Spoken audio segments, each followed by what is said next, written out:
Good morning, everybody. Good to Hey, see you. Good morning, Bill everybody. did finally make it here when he turned the electric back on. yeah, doing some painting and changing out some like switches and receptacles. And I'm down in the basement before the show, and it's like, why isn't my Wi-Fi working? And I'm in the basement, so I've got like that smallest bar on the cell tower. And then it's like, oh, duh, I've got the electricity turned off to half the house. So got that corrected. Yeah. Well, that's what happens when we get older. Happens We're more and lucky to more. remember why we walked into the room in the first place. All the time. All the time. And it gets worse, Dennis. Just wait. Yeah. But we can remember the lyrics to every song we ever heard when we were in high school, right? As long as the song is playing. Yeah. That song has to be playing. Yeah. Uh, well, hopefully everybody had a good week. Jerry, you want to tell us who's here? Sure. Or Good not? morning. You don't have to.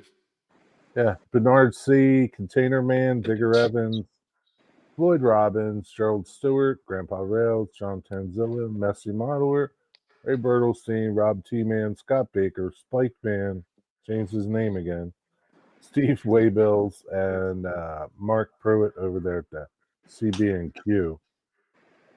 Welcome. Good morning. Good morning, everybody. I don't know what we're going to talk about today. We'll talk about trains, I guess. I hope so. Bill, why don't you tell everybody what you were telling us about Caboose Stop Hobbies? Because Jerry and I thought he got stuck with so much stuff he couldn't get out the door of the hobby shop, and that's why he wasn't here. But he showed up just for the show. So yeah, so the guys were joking about that, but quite literally, on Wednesday, I was at Caboose Stop Hobbies again, and I paid for materials that I had collected the week before that Carell and company needed to price. So I ended up spending over $400, but I got a box of material like this by about 2.5 feet tall of mostly end scale odds and ends. Probably a couple $1,000 worth of stuff. It probably would be. It's like some nice building kits, bar mill stuff, different things that are in there, as well as a lot of scenery material, a lot of woodland scenic stuff, and some other stuff that was in there that I had never seen before, like small, basically I would call them like end scale pine tree kits. So in the Thailand build, I can supplement those with what I scratch build as sort of background trees. And I think I got like about 9 or 10 bags of those from that haul that I made. So I got just about everything that I wanted into the suitcases. So I'm ready to travel next Wednesday. But I have, a nice big check suitcase and then a big carry-on suitcase, which I will also check, that are full of model railroading things. I left enough room where I could put my little toiletry bag in there from like my razor and some other stuff that I'm taking back. But I have no room for clothing. It's packed full of model railroad stuff. So everything that I had showed previously that I had sitting by the desk here is there. Plus all of the woodland scenic stuff, some additional track, the switches, everything that I bought, I've been able to get into the suitcase. Also, and Claude, you can make me big for just a minute. I'll show a couple of things that I didn't pack here. Hey, so Bill, I got a quick question for you before you talk about this. Yes. Like when you go through TCS and like they say they look and there's no clothes, does that like throw up a red flag for them? Like, why has this guy got no clothes? The check bags will go through probably automated equipment that'll flag it anyway, because I've got like 2 transformers in there. One that I bought and one was with that little N scale Bachmann kit. Right. So it will flag. So what I'm going to do next day or two is I'm going to print out like the cover page of my YouTube channel so that I've got that in there. And I'm also going to print a note, thanking the TSA for, essentially doing their job, which is nice. yeah, to just put it in and say, hey, this is model railroad stuff. This is going to Thailand for a layout build. And I'll also have a page that I'll take from like my Thailand build video, just to kind of show what the Right. layout is. I'll cover my bases. They free to look at it. There's nothing in there, but it is going to look really strange on an X-ray machine. Do they ever ask the reason for travel? I've never had that happen yet, at least for checked bags. Right. I've had carry-on bags that have raised some eyebrows when I've been traveling, and I've brought back like engines and I put in my carry-on bag because, again, X-ray, it shows as little cylinder things with a lot of wires connected, and that sort of stands out. And they check those, and then they just kind of like, you talk to them what it is, and they're like, and then you get through. So, all right, I'll switch this around.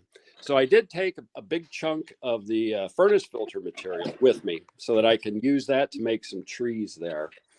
Some other stuff that I got that I didn't take with me in here. I don't know if you can see very well. It's kind of dark, but all of this pile of like, not Tupperware, but kitchen stuff they had at the hobby shop, and I got it all for $5. It's all scenic materials that somebody had and sorted. A lot of it I might not be able to use, but some of it I will. There's some ballast, there's some fine materials, some different rocks that look good that I can put. So I'll take that with me. And then let me bring out, this box here. So other stuff I got is I got a bunch of cork that they had there. Yeah, more, little wood for projects. Somebody had a little like programming track for N scale. I bought that. Didn't take this with me, but I thought this is pretty cool. I can use this on the other ground cover, different brand from Timberline. Is that foam? Yes, that's foam. So a nice kind of a dark, earthy foam color. And then down here, I got a bunch of basically pastels for weathering. So a nice little thing of all kinds of ash, grunge, blues, old yellow, used brick. So this, somebody had used it, but not a lot of it. Is that Bragdon Supply? I don't know. There's no label on it. Oh, wait a minute. There is. Yes, it is. Bragdon Enterprise. I've got that exact same kit. Those are pretty good. Yeah. And then, just some odds and ends, some O-scale stuff I picked up too, bits and pieces. And then two of these pan pastels, different colors. So, just some fun stuff that, I'm done spending money at the hobby shop until probably March when I come back. And I'm trying to think if I had anything else up here. I'm sure I bought more, but that's enough. I spent enough money this trip, but I've got enough stuff with me that's going back that I will be able to do the scenic. I will be able to do all the track work, everything on the both N scale layouts that I'm working on in Thailand. So I get back, I'll be able to focus on the portable one, so it can start doing shows possibly yet this year. We'll have to kind of wait and see on that, but I'll be starting to crank out videos again, probably in a couple of weeks once I get back, and then get some honeydew lists taken care of at the house. And then I can get back into the modeling piece. Temperatures are starting to cool, so it's more comfortable there. Be able to do more out in the sort of carport area for cutting and other things, and not like just soak my clothes in sweat in the first 5 minutes. When's rice harvest? That will be late November into middle of December. Okay. So, and that won't take long. Have a machine come harvest it. Just have to throw it in the back of the pickup once it's in the bags, and then bring it and then spread it out on the blacktop highway that goes through the small village like everybody else, and let it air dry. Yeah, there's only two things that worry me about those two suitcases, Bill. Is I've sat in the airplane looking out the window as they're loading luggage, and it's almost like a competition to see how far up the conveyor belt they can throw the luggage. Instead of just setting it on the end of it and letting it go up, they try to throw it all up. That, and they are probably going to open it up and look in it. Oh yeah. My concern, anytime they want to do that, I don't mind them looking. That's the fact that you're the one that's got to pack it all back in when it's carry-on stuff. I don't know how they do it when it's checked luggage. How neat they put it back in. Yeah, and I'm That's not. Yeah, and I'm not honestly too worried about that. The stuff that'll flag with the wires and interesting shapes, I already set like at the top when you open the suitcase. It's going to be like right there. So if they can look at that, they can poke around and everything else. And I used a lot of the Woodland Scenics bags because a lot of the stuff I bought was brand new, never been opened. So I used that as like cushions in different parts in between Yeah. stuff a little bit more fragile, like a couple of N scale bridges that I bought. I did that in both suitcases. So I packed it where there's some built-in cush. Also had a whole bunch of I think 6 of the Woodland Scenics bottles of fine scenery greens and browns, the shaker bottle things. So I don't anticipate a lot of problems. And again, the stuff that's of interest, as soon as they open the suitcase, it's going to be right there. They're going to be able to look at it, and it shouldn't be a problem. And there's still a little bit of room in there. So if they toss it in, and if it's not too neat, it's going to close. And it's a hard shell suitcase with all the more valuable stuff. The other one's a soft suitcase, but that's got more Woodland Scenics bags in it and the furnace filter stuff, so it's not going to be any problem. Do you have to declare put a value on it? I've never had to, What if they lose it? And since I think it would apply at the point of destination, not necessarily point of origin, because Right. unless it's something that's illegal, airport security teams could care less what I'm taking out. It would be more the point of origin that could be of interest. But again, the value is, in the grand scheme of things, not that much because it's used, a lot of it. Right. And it's But for they don't personal know that. use. It's not going to be, given to somebody. No, It's not I'm gonna be talking sold. about if they lose it. Oh, if they lose it, I'm SOL. Really? Yeah. Yeah. So I they didn't don't see pay. what I didn't They see don't. what was up, Claude. They don't we're pay. gonna. I didn't put it up there, Dennis did. I didn't see No, it till Dennis put it up that's there. my eyes on this iPhone. I can't Oh, read. there you go. This is Steve Anderson. You have to understand he's a little unhinged. When I say a little bit, I mean this much. Okay. Somebody read that to me. I need to get new glasses. Says don't pack any coffee in there to throw off the snide dogs. I'm sure that you will get a trip to the rubber glove line. I don't need to take coffee. There's actually in Thailand, in a lot of the stores, there is more coffee available there than there is here in markets. You can go into a grocery store and it's like one side of an aisle all the way down that's just different coffees from all over the world. They like coffee over there, huh? They do like coffee, and they really like the instant stuff, the Nescafe instant with the creamer Yeah. and sugar, and that's what we get. We get it by the bag and about every week. Well, Yeah. Anderson sounds like he's had some experience with that, so I'm just going to leave it there. Yeah. Yeah. Probably have. uh, I'm sure he's a troublemaker when he flies. oh, I'm sure. Yeah, after meeting him in person, yeah, I'm sure. I have no doubt that, they've got him flagged facial recognition kind of way. Yeah. Of course, he works in the aviation industry too, so Yeah. there's that.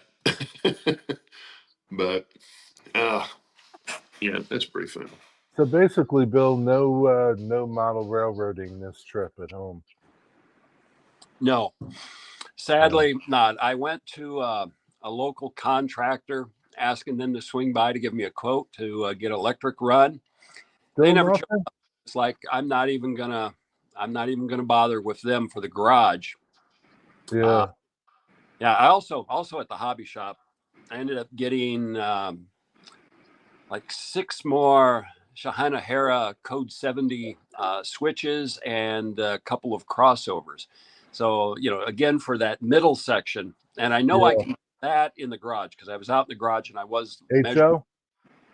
HO. HO.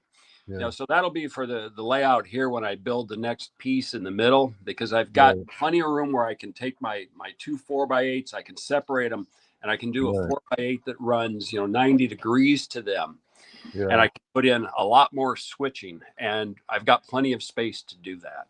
So I Cool. bought a lot more switches. I've got more code 70 switches that I'm going to know what to do with, but it's always better to have more than less. Yeah. True. Sounds good. Yeah. Oh, and Dennis, I did rummage through some of the back rooms at the hobby shop in the basement looking for Flex Track like we were talking last time. And yeah, they don't have any, which is sad. They've got Flex Track of just about everything else you can imagine, but just not HO narrow. HON3. Yeah, that's what I kind of figured. So I'm going to go to a train show today. What are you looking for, Dennis? HON3 Flex Track, which, I don't Micro engineering. have to have it right now. It's just one of those Yeah. things that Yeah. I If need you at find least it, 2 more it's a lot. bundles, I think. Maybe Yeah. 3. I don't know. Yeah. You never know. It might come up the next time you come back, Bill. Uh, You could always next- ask Keith if it comes in to hold it for you.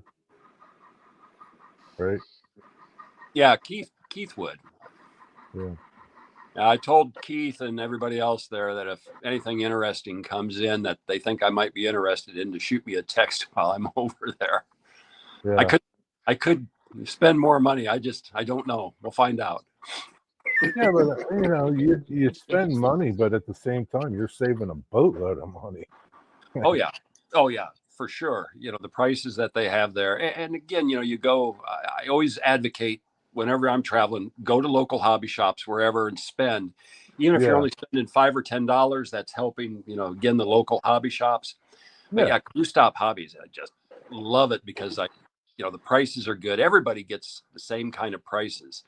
Right. And they are constantly getting collections in. They're constantly selling stuff off. They've got new stuff in there. Yeah. And you just go in the- there and you rummage and you're going to find stuff you like. Do you know the ratio to new stuff versus used stuff? More used stuff? It's probably half and half. They've got Really? huge selections of new stuff. O scale 2 rail, O scale 3 rail take up a lot of space in there. They've got a tremendous amount of new HO Right. things that are in there. N scale, they've got a lot of new stuff as well. So, like on the shows that they have Monday and Wednesday night, it's a lot of the used, but also some new that's put in there. Yeah, sometimes. But the new is at the shop. It's there. Yeah. Yeah. Like Yankee Dabbler, there's like probably zero used stuff there. It's all new. Yeah. And if you're lucky enough to have a brick and mortar hobby shop close to you, yeah, patronize them because I do. there's so many of them that closed and stuff. And like in Tulsa, you got Hobby Town, which is not really a train hobby shop at all. You can get it's a little more RC. Yeah. More RC stuff. And there's Whistle Stop Hobbies in Oklahoma City, which I've never been to, so I don't know how big it is, but it's 2 hours away from me. It's decent. It's decent. Caboose Stop Hobbies is in a nice location. It's in downtown Cedar Falls, the old downtown. It's a college town, so there's lots of restaurants. I go down there on Wednesdays and meet up with friends that, are part of the O Scale Club and with Keith, and other folks that are there. And we go to a restaurant called the Horny Toad. Delicious food. It's just nice. It's like about a 5-minute walk from the hobby shop. Yeah, you can't beat it. I just love that place. Yeah. Well, what have you been working on, Jerry? Nothing. I just got that deer in the headlight look when I asked the question. It was like, well, I wasn't sure where you were going, who you were going to next. I don't know, but I want to see you wear those glasses you had on. That was pretty wild. I don't know. They're in my train room. You look like a minion with those on.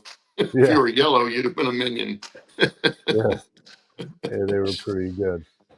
But no, doing ballast. That's about it. Well, I know Dennis has been doing scenery.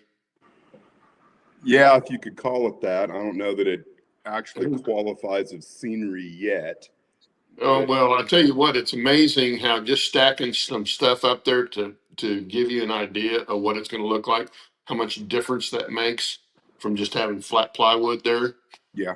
You can really get a feel for what it's going to look like. And that's scenery and little scenes are what bring a model railroad to life, I think. It's not really the trains, it's the everything else that makes it real. More real. But you haven't been doing anything other than that, just shaving foam? Well, I mean, I guess we could. Let me see if I can. Did did did you ever get done with the bridge? No, because what was going on with the bridge is kind of me thinking that I didn't want to do any more with it until I had some scenery. So you had the scenery in. Okay, So, gotcha. you know, let's see if No, I I've got a understand. show link. That's why I built all mine, all the three major or four major bridges. I built them in place, except for the deck on the long timber bridge, the little snake shaped one, S curve one. I built that on the bench, but then installed it in place piece by piece because of the terrain it had to go over. Yeah. And I don't know what I'm going to do with that. I don't know Have if I you can get it added me early. in? Have I added you in to what? Oh, you got. Oh, you didn't pull anything up. Oh, there I'm you sure we're are. going to Okay. have There you audio go. issues. Can't you add yourself in? Yeah. Echo.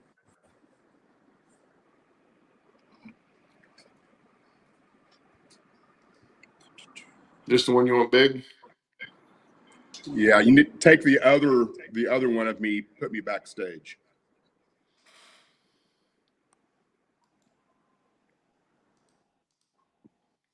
There you go. Turn your sound on. There you go. All right, can you hear me? Yep. Yeah. Okay, now I got to figure out where are my settings.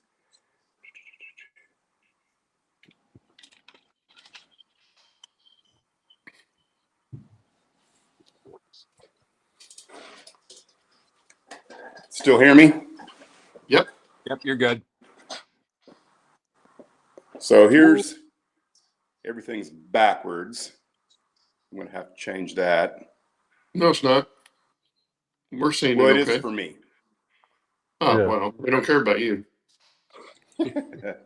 So what I've done mostly is working on this right here. Man, that's a lot of And fun. I'm kind of at a point here where I need to figure out what am I going to do with the fascia, because the whole point of this was to add a little depth of scene in here, but it's kind of ruined if you've got the fascia all the way up here. So I need to Yeah. cut some of the fascia out. Yeah, You you could know, contour it. Yeah. I'm just not sure exactly how I want to do it. So, and then I've got kind of temporary through here. And this in here, I need to shore up a little bit. I think I'm probably going to do that this afternoon if I have time. Is And that then I've just got clamped up? Is your fascia clamped on? this piece is this piece starting right there all the way through here. It's in there good. And now I can Okay. take it off, of course, and will just as soon as I decide how I'm going to cut it. I'm thinking about adding another 3/4 of an inch to bring all of that up, so that, because if I bring the fascia all the way down to the plywood in there, I'm not going to have much fascia. So that's kind of one of those things that I'm looking at that I haven't made sure. Yeah, just bring it up. I was going to say, Dennis, when you draw your contour line on it, I drew mine on the backside. It Kind of is. followed. It's already drawn on there. Yeah, I'm just not 100% sure. Oops, I better. Well, when you get it up to where you know you want it, have your contour line say a 1/4 inch higher or a 1/2 inch higher, Right. and go ahead and install it. Finish your scenery, and then take a Dremel with a sanding drum on it and take it down to your final height. And that way you can fine tune it to what you need instead of having to guess. Well, I like that. Yeah, this is so the backside of this, it's about as kind of perfect in my mind of what I wanted it to look like as far as shapes go. Now, obviously, I'm going to come in with rock castings and other things, and this section through here is actually resting on the top of the fascia there, and I need to do something different there, but that's looking pretty good. I'm happy with that. The problem, of course, is what does it look like from the other side, and can I get it to the shapes that I want looking from the other side? This side, I have no reservations that that's going to look good the way I think it should, but can I pull it off on the other side as well where it doesn't look stupid? If that makes sense, It makes sense. I have some ideas of how I'm going to get it done, but who knows? And then you guys have already seen all this. This is just thrown in here to kind of prove that it could be done, and without a doubt it can be. But the tadpole, I think I need to rethink that entire thing, or at least portions of it, because I want to be able to take that whole thing out and leave all of both sides of the canyon. I want to be able to leave that in there and be able to pull this in and out kind of seamlessly, if that makes sense. Because I want to be able to build everything associated with the creek, the Twin Creeks, on the workbench. And so right now I don't think it's where it needs to be, but that's the goal. So I got a question. To the right of this, where you're showing now, go back to where you started on this backside, right there. Is that going to be? That's going to be mountain right there. Yeah, you can see this piece. Okay. Interfaces here and will interface with the backside.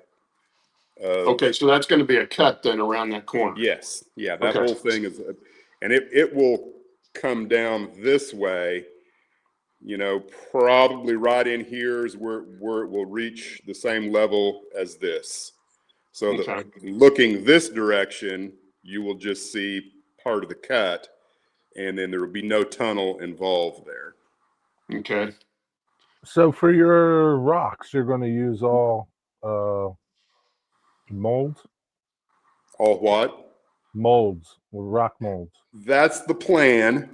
I have a lot of, I think we've already, talked about the amount of gyprock that I have. So I've got lots of good material for molds. So that's the plan, is to use plaster molds. You don't want to carve your foam. Too much work. I mean, there'll be some places I think where I could get away with carving the foam, and it would lend itself well to certain kinds of shapes. Right. If I was going to build the same kind of shapes that Dave Meek does, that's, to me, foam works very well for that kind of geology, if I'm using the right term. But for what I'm wanting, this kind of thing, I think foam is a little more difficult to do, if that makes sense. I don't know. I never did it. Because I agree. Here are rock molds, right? That's all rock molds. Right. here's something I tried to carve. Yeah. So I mean, it does. I mean, the carved part looks good. I mean, Yeah. well, it doesn't look good enough for me, in my opinion. no, it's not going to look. It's not going to look as good as making a mold out of a rock. Well, that's, No, you're the one you got to please, nobody else. right. Yeah. Yeah. But I agree. I think the rock molds are so much easier to use. And if you've got some that aren't commercial, all the ones I used were all Phoenix, and I was able to change them up by cutting them and stuff like that. Yeah. But let me change this out here.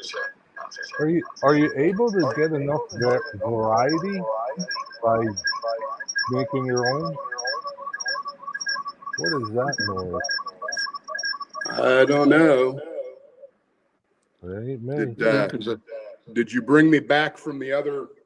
Yeah, you're on your original camera now. Take the other one off the stage, then. I did. Okay. Maybe close it out altogether. Here, I'll just kick you out. How about that? Yeah, Bye-bye. that's what needed to be done. Okay. Just kick me out. Yeah, but all the ones I used were. One of these days we'll figure that out, right? Well, when Yeah. to do that, how not to I do doubt that. it. All mine were woodland scenic, and I changed a lot of them by either breaking the molds in half, or breaking corners off of them, and doing it that way. And you can get enough variety in it that way. But the problem with the woodland scenics molds is they're all different. So if you're doing a real granite, say a granite kind of face, you don't want the ones that have all the smooth stones on it, because those aren't going to do any good. But there's only so many of them that are the granite face style. They're good molds because they're nice and heavy and real easy to use and all that. But Well, the but thing you're is limited that on what you've they got. end up being so repeatable, though, too, where you go, there's that. Now you can break them, right? And you can Break them think and you turn have them and flip them upside down. limited ability to do that over a large railroad, Yep. where having the ability to make, like a dozen different molds, I think will lend itself better. And I'm also going to go back and watch all of Bill's videos on his style, because I think a lot of what he did on the, what did we call it? What was the one that you sold? Oh, the White Lightning, Yeah. or Appalachian and White Lightning. Yeah, there a lot of the rock work on that, I think, would lend itself well for what kind of I'm doing around here. So there's going to be some experimentation, and I will absolutely do some test pieces before I go full scale. How do you make now, your I just want mold? to get the general shape of everything, and then start working on, because once I got the general shape, before I do any of that, I also need to do the track work, because the track work needs to be in there at some point, or at least have some of the base scenery put in before the track. I'm working on the idea of how exactly to do that as well. How did you make your molds for the parts that you did already? I have not made any molds yet. Oh, so those rocks that we saw, those were were commercial, I think, woodland scenic molds, and that came off of my N-scale railroad. I've got those molds somewhere, and I'm sure I'll use them somewhere, but they're so identifiable. If you own that mold, and you're looking at somebody else's, you go, oh, hey, look, there's that woodland scenic rock mold that I have. Just my own personal thing. I don't want anybody to look at anything on my railroad, with the exception of some buildings, because that there's really no way to avoid that. But I would like most of my railroad to not have anything that's identifiable on somebody else's railroad. I took some of mine and snapped them in half or in thirds, and still put them together, because then that made a fracture in the rock. and then you put a tree or you put some vegetation in that crack, stuff like that, that breaks them up too. Especially on a small area like that transition from the bridge on the top level over to Timberline in that corner when I transitioned the scene. I used a lot of rock molds in there that were pretty much all the same, but I just changed them by breaking them up, flipping them upside down, breaking them and putting them together where they look like two different rocks, but they're actually out of the same mold. Yeah. Well, Yeah, we'll you can certainly, if I make, a dozen different molds for my layout, I will be able to break up, be able to do the same thing sideways, and hopefully, and I also want to do some specific carving out of just plaster itself. Like I think that's the way Bill did it, with just scraping and stuff like that, and then you end up with something that absolutely is not repeatable for the most part. Yeah. Another thing that go ahead, Bill. And that's what you want when you're doing like long distance layered formations. You want kind of the method that I do and others, it gives you that continuity across. One thing you can do for like molds, it's a cheap and easy way, is take like castings from the woodland scenic molds, press heavy aluminum foil into that, and then give it some additional crinkles and some bends and some indentations so that you're creating a different mold off of that. It still kind of has some of the same appearance, but it's unique in and of itself. I've done that before where I've made like a woodland scenics cast and then ran aluminum foil over it and over it and over it. And then so over the plaster as it has already been casted. Yeah, so that you've got like, if you've got molds, you've got them, and then you can just kind of shape it. Uh-oh.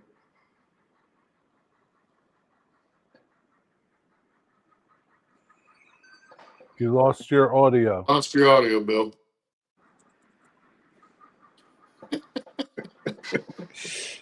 Oh, well, what would we do without our We are so IT challenged, aren't we?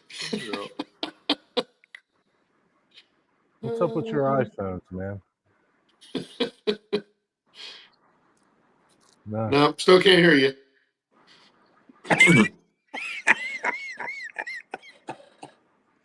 He's probably going to have to back out and come back in. See, now if that was happening to me, people wouldn't think that's a bad thing. Here is Bill. It's a silent movie. I think you're probably going to have to back out, refresh, and come back in. He probably can't hear us either. There he goes. Hey, while we're waiting for Bill, I'm starting a new thing on Sundays at 5 p.m. Eastern Standard Time. Trading Trains is what I'm calling it. And it's an opportunity for everybody looking to sell trains, trade trains to come on StreamYards with me and show what they're getting rid of. Cool. Nice idea. Sounds good. Yeah, it's a good idea. Yeah, we can hear you now, Bill.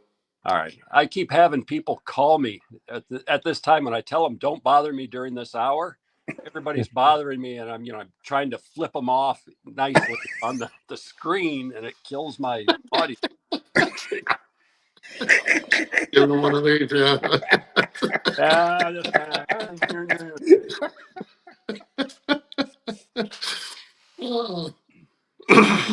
Okay. Well, I guess I can take you if everybody wants to see the progress upstairs. I've been putting some of it on Let's Facebook see channel. the lack of layout that exists now. Yeah, it's amazing how much more room I have in there now. Let me get the camera turned around. Every time you do something, you're going to gain more room. I seen in, what was it, Facebook, that big slab of mountain you pulled off. That was the corner transition. Yeah, I'll show that to you. It's still sitting up there. So let me get up there.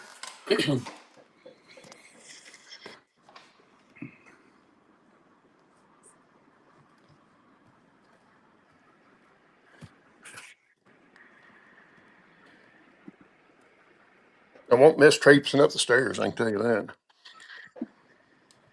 Okay. Oh, I didn't make it. Did I make it big? Yeah. Okay. There we go. I have control of that. So Let me do this. I can hold it this way now.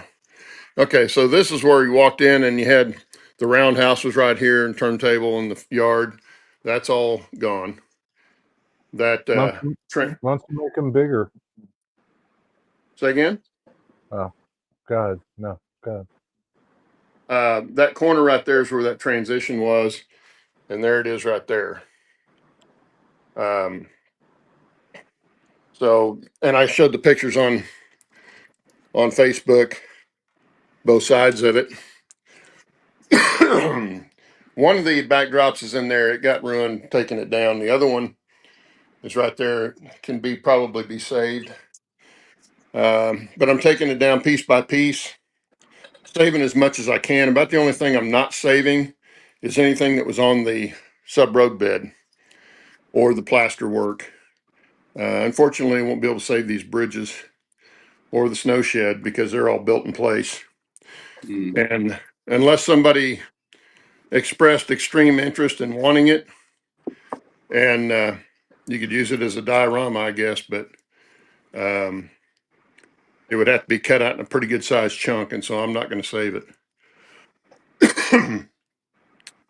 Excuse me. But anyway, I'm running out of places to put things. So Maybe you could cut a hole in the roof and crane it out. yeah, that is not happening. But yeah, I've been moving all this stuff here that I've been working with. I'm trying to save all the screws I can, all that kind of stuff, all the brackets, all the wire clamps, all that's coming off piece by piece. So I'll cut out a section of sub road bed and flip it over and take all the stuff off the bottom. But I'm about ready to start this section here. I don't know if I'll start it today or not. Maybe Monday before I get around to it, but this will be the next section to come out right here. This bridge I'd love to keep because this was all scratch built, but I don't know how I'd ever get it out of there in one piece. And I don't know what I'd do with it after I got it out because, there again, it was built in place. I built all of this on the bench, all the roadbed part of it, but all of these after I built them on the bench, then they were all installed in place to conform to the terrain. So, but all of this up here and most of this down here should be fairly easy to get out. This will all be the next thing to come out. Then I'm going to save the mountain for last. I'll come around here and start working on this side. I still have kits to get off, but I've got so many boxes full of kits, built stuff. Now this one's still got some room in it, but I've got that to put in there. I've got the roundhouse to put in there. Got all this stuff. None of the mining stuff has been taken down yet. So, Hey, Claude, I got a question for you. yeah. Are you separating like save, sell? Like things that you'll save and sell buildings, like buildings Yeah. you're going to reuse, and then Yeah. Yeah, I'm trying to save everything I can. Most of this, I think that'll be savable. I'll be able to save all of that. I'll be able to save these two kits here. I'll be able to, this one here, I'll probably be able to salvage it. So I'm going to keep all of those, or the ones I don't use, all this stuff I'll be able to save. Right. Now the cribbing down here I built in place, so that won't be savable probably, but but the towers and all that kind of stuff, yeah. The snow shed's the one thing I won't be able to because it's built in place, and I really hate to lose it, but Can it's you not. cut it? Can you cut that out with an oscillating tool? Yeah, I could, but then how are you going to incorporate in anything else? Yeah. Make a That's diorama out of it or save it. And, I don't know. yeah. Well, like I say, it would make a nice little diorama if you had room for a diorama that big. But being curved, it takes up quite a bit of space. So I don't know that's even feasible to do for most people. And then, of course, you'd have to transport it. You'd have to come get it because there's no You way know, you'd be able to ship that. you know where that would look cool? In your office behind you. Tell my wife that. I want to watch her face when you tell her that. Come on, man. You got the whole house. Just can't give you spend 4 You're feet. not married. You're not married, are you, Jerry? No, I'm not. There we go. But I've got some stuff. By the way, anybody needs a topside creeper, I've got an almost brand new one I'll sell you real cheap. And anyway, yeah, these will be coming down here before too long. This masonite here. In fact, I might take that down. Well, I'll probably save all this. I still got those 2 sheets, Dennis. Okay. I want to give you, but I have no way to really get them to you. Well, we might come through there on the weekend of fall break, which I think is like the 17th, 18th, 19th of October, something like that. Okay. Yeah, if it's that weekend, we'll still be here. Because we'll be going on a cruise over Halloween. I think we I leave think the it's 25th. the third weekend of October. You Yeah. just put it in the driveway. He'll just stop and pick it up. Yeah, if it doesn't rain in the meantime. It's a chance you take. Which it's been raining like every day here for the last month and a half, which is Really? extremely weird. Huh. Yeah, it's not been, it was real nice here at the end of the week. First of the week we had some rain, but been real nice since. Anyway, that's where I'm at in that deconstruction phase. And I'm wanting to get done with it so I can have that all cleaned up. And she's been smiling from ear to ear.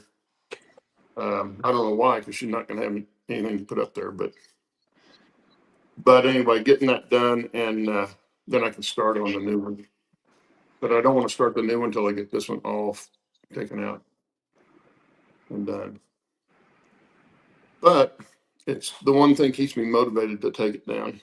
Like I say, it's been bittersweet because it came out so much better than I thought it would. But I learned a lot of stuff that I will incorporate in a new layout and won't make those mistakes again. Container Man says he's coming down next week. I don't know. Well, if you're coming this way, Roy, if you're coming this way and then going out through the panhandle, you could take it to Dennis. Load your truck up. Chuck it on out there. Yeah, two 4x8 pieces of 1/8-inch masonite.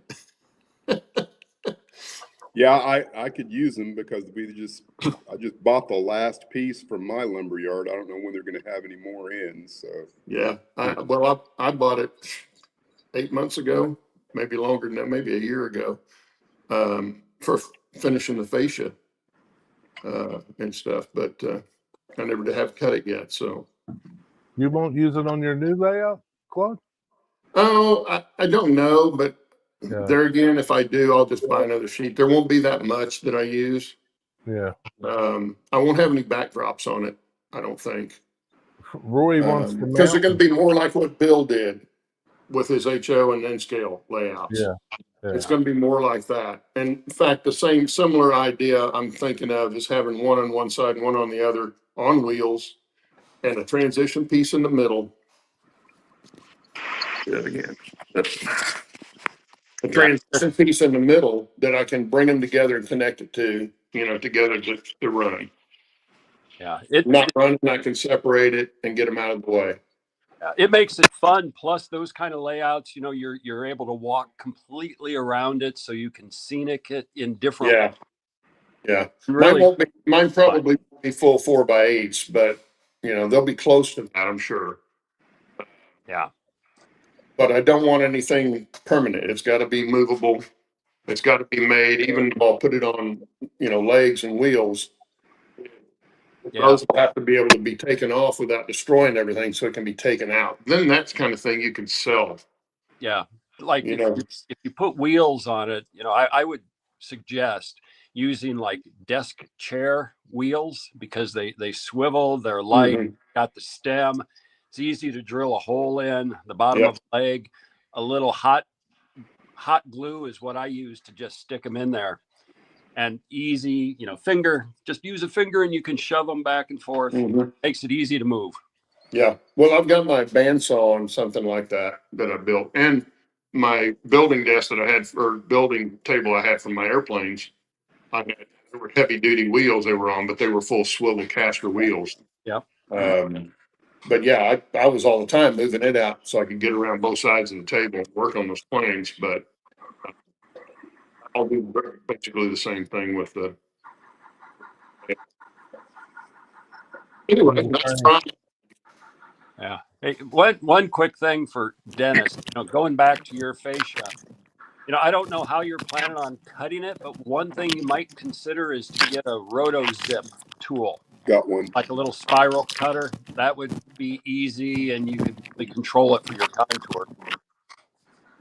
Yeah. Well, I mean, my thought right now is because I've got it marked on the backside, it's just a matter of making the final decision of this is what I want, and then I will pull it off and cut it out in the shop is the plan. I'm trying to do the minimum absolutely amount of cutting in the room that I can. Anything that I can, even like all of the, I won't say all of it, but virtually all of the foam is being carved out in the shop, and then it's getting brought in here. I look at it, I go, okay, I might make some marks and do some things, and then I go back out, do my cutting, carving, and Yeah, it's easy in your situation. Yeah. Well, yeah, and be careful of using the shop vac while you're doing any kind of carving, especially with, say, a Dremel or something like that, and using the vacuum to keep the dust up with really. You're breaking up. You broke up. yeah, I didn't hear anything you said other than be careful with the shop vac. Yeah, be careful vacuuming foam. Like doing a rototool carving with a shop vac, they're sucking up the dust at the same time because it builds up static electricity really quick. Oh, okay. And it will bite the snot out of you. Ask me how I know. It does the same thing with sheetrock dust. I mean, anything going through there quickly like that, it tends to build up the static electricity. So we always took a piece of ground wire off some 12-2 and wrap around the hose and have it where you're hanging on to that, and it's where it's halfway grounded, and it'll keep from doing that. You get electric shock? Yeah, static electricity, you can. That much? Oh yeah. Yeah. If you're using it on a constant basis, like I say, if you're using say you've got a sanding drum on a motor drum, and you're using the vacuum to keep the dust up, so it's not all over the room, right? Yeah. When you're doing that, and if you're doing very much of it, it can bite you.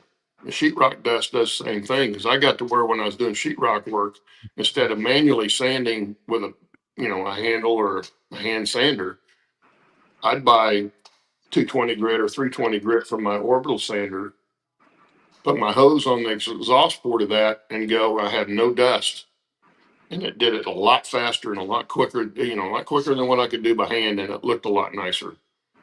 But that dust going through there bites you real quick.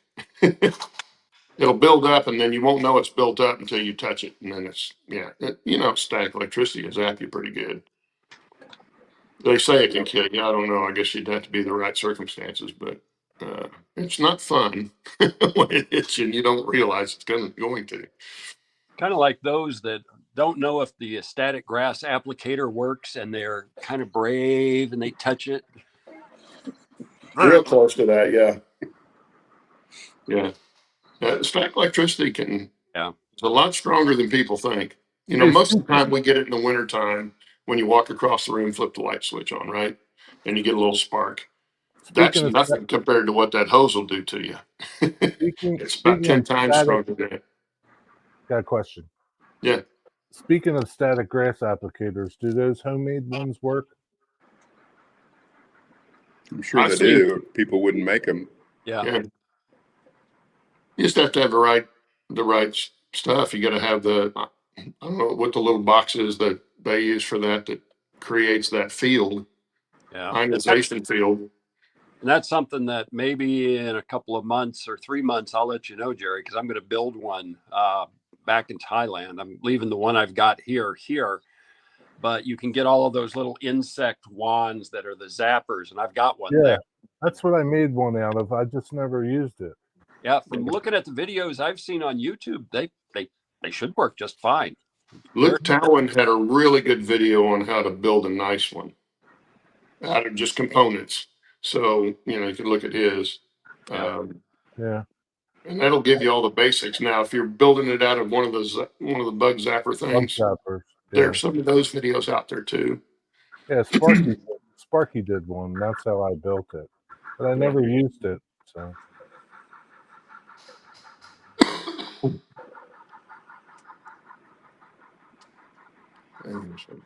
Oh, yeah, Yeah. I don't doubt that. really? Yeah, static electricity, if it gets built up enough, it can give you a lot of charge, a lot of volts. Wow. They say there's two kinds of people in this world. Those that you can say, hey, don't pee on that electric fence. And the And those that will. ones that's going, I got to figure that out for myself. Oh, ow. Yeah. Yeah. Anyway, yeah, that's just a warning. Like I say, I found it out with sheetrock dust, but it'll do the same thing with foam if you're carving foam or pretty much anything else. I would say any material moving fast through there is going to build No, up static charge. Yeah, the longer you run it, the more the charge builds up. Yeah. Yeah, because I experienced the same thing with my dust collection system out in the shop. Yeah. There's always going to be a little bit of material that wants to stick to the outside of the hose. I haven't ever been bit by it though, so Mine doesn't do that. But then I'm using a shop vac. I've used a dust collector in my shop, multiple dust collectors. I've never got zapped. I mean, I don't. Well, then you're grounded properly. Dennis is probably in grounded good enough. I haven't been bit yet. So Never. Yeah. Like, Jerry, did you have like a dedicated dust collection system with the tubes and everything going off to the different tools, or just like a standalone cyclone separator?